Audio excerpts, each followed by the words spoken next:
numa época que a gente confundia muitas coisas. O Brasil não era ditadura, mas infelizmente a ditadura estava aqui instalada. O jogo em que o Brasil decide a sua classificação para a Copa do Mundo com o Paraguai, que eu creio que até hoje é o recorde de público no Maracanã, 180, 170, sei lá quantas mil pessoas cantando o hino nacional. Quando era uma coisa que a gente não cantava mais, já não sentia tanto orgulho, porque confundia o país com o regime. Isso é inevitável.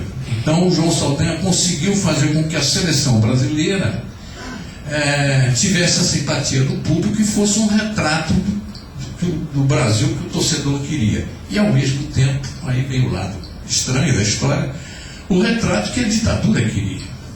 Que a seleção brasileira fosse vitoriosa, fosse popular. Pouco depois, mais para o final do ano, o presidente Costa e Silva ficou doente e tal, depois acabaria morrendo. E o novo presidente, o Emílio Garrastazu Azul Médici, era um apaixonado por futebol. O Museu de Imagem do Som, de onde eu vim ainda há pouco, chegou a elegê-lo como o maior torcedor do Brasil, né? Prêmio como torcedor. Via com um radinho de pilha no ouvido e tal, torcia pelo Flamengo, etc. O Flamengo não tem culpa, evidentemente. Mas ele era fã do João Saldanha. Essa que é uma história pouco contada, quando se vai dizer que o João Saldanha é derrubado pela ditadura. Sim, mas não assim como se disse, como se pensou. O que aconteceu é que o Emílio Garrastazu Médici, por ser gaúcho, torcedor do Grêmio, como o João Saldanha era, aliás, era uma coisa misteriosa o João Saldanha ser torcedor do Grêmio. Ele devia ser internacional, colorado, mas por questões de família, rivalidade com o irmão Aristides Saldanha, isso ele me contou. Ele acabou torcendo pelo Grêmio, né? E o time do Emílio Garrastazu Médici. Além disso, eles tinham um amigo comum, que é o Nelson Rodrigues, o dramaturgo, jornalista e tal, também excelente cronista esportivo também. E o João Saldanha, o Nelson adorava o João Saldanha e vivia também tecendo loas ao nosso grande ditador. Então, falava bem do João, e o Emílio Garrastazu adorava o João Saldanha. Mas acontece que em 1970 as coisas mudam, por várias razões.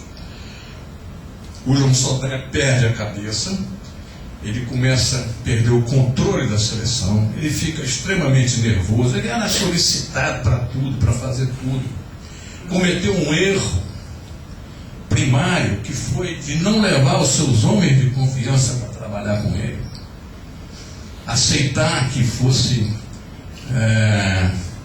um médico que não era um médico de sua confiança, um preparador físico que não era o preparador físico de sua confiança, porque é uma coisa que acontece com as pessoas que são excessivamente leais. Uma pessoa muito leal tende a achar que todo mundo à sua volta é leal também, não vai passá-lo para trás, não vai enganá-lo de forma alguma. E essa ingenuidade custou caro a João Saldanha. Bem, teve a briga com o Strick, alguém falou para o Strick o seguinte: se o João Saldanha cair, você vai ser o técnico. O Strick, que não era exatamente a pessoa mais inteligente do mundo, acreditou nessa história e começou a provocar o João Saldanha de todas as maneiras que ele... Sim, isso é óbvio, né? Porque ele, inclusive, começou a provocar o João Saldanha, mas com ofensas pelo rádio, pela televisão. E o João Saldanha caiu nessa. Pegou um revólver e foi atrás do Strick na concentração do Flamengo. E aí entendeu a história. O João não sabia já sabia que o Strick não estava lá. O João não sei o quê. Bom, isso não vem ao caso. O fato é que ele foi à concentração do Flamengo. O presidente do Flamengo, o André Richer, não sei se ele era presidente ou vice-presidente de futebol, processou o João Saldanha. Imagina o técnico da seleção brasileira, às vésperas de ir para o México para disputar a Copa do Mundo, entrar na concentração do Flamengo com um revólver para atirar no seu treinador. Isso pegou mal na peça. Paralelamente a isso, tem a ver aqui com a nossa crônica, paralelamente a isso, o Tostão, genial jogador de futebol, hoje, além de grande figura humana, um ótimo cronista, né? O Tostão foi o artilheiro das eliminatórias de 69. E João Saldanha, não tinha dúvida, Tostão e Pelé vão ser os meus homens do meio do ataque brasileiro. Ninguém tinha dúvida, aliás. Não é só o João Saldanha. Essa era a barbada, né? O Brasil ganhou todos os jogos da eliminatória e o Tostão foi o artilheiro mundial das eliminatórias. Foi quem mais fez gol nas eliminatórias mundiais de 69 para 70.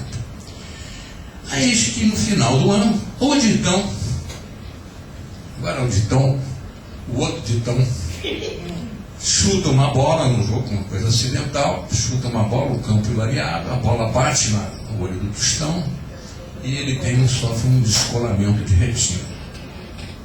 Isso já no torneio de São Paulo, na época, o Robertão, como chama.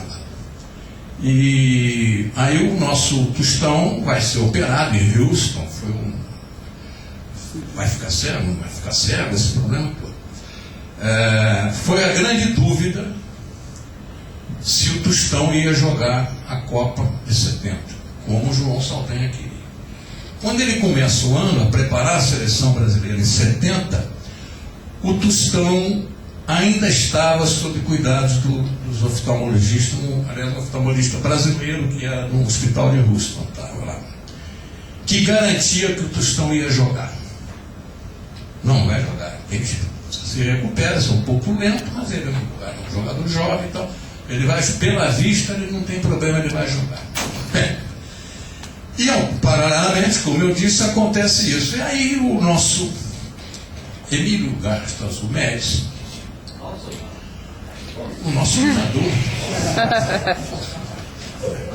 o Emílio Garças Médici, numa entrevista ao Armando Nogueira, fala que o Dario é o jogador favorito dele.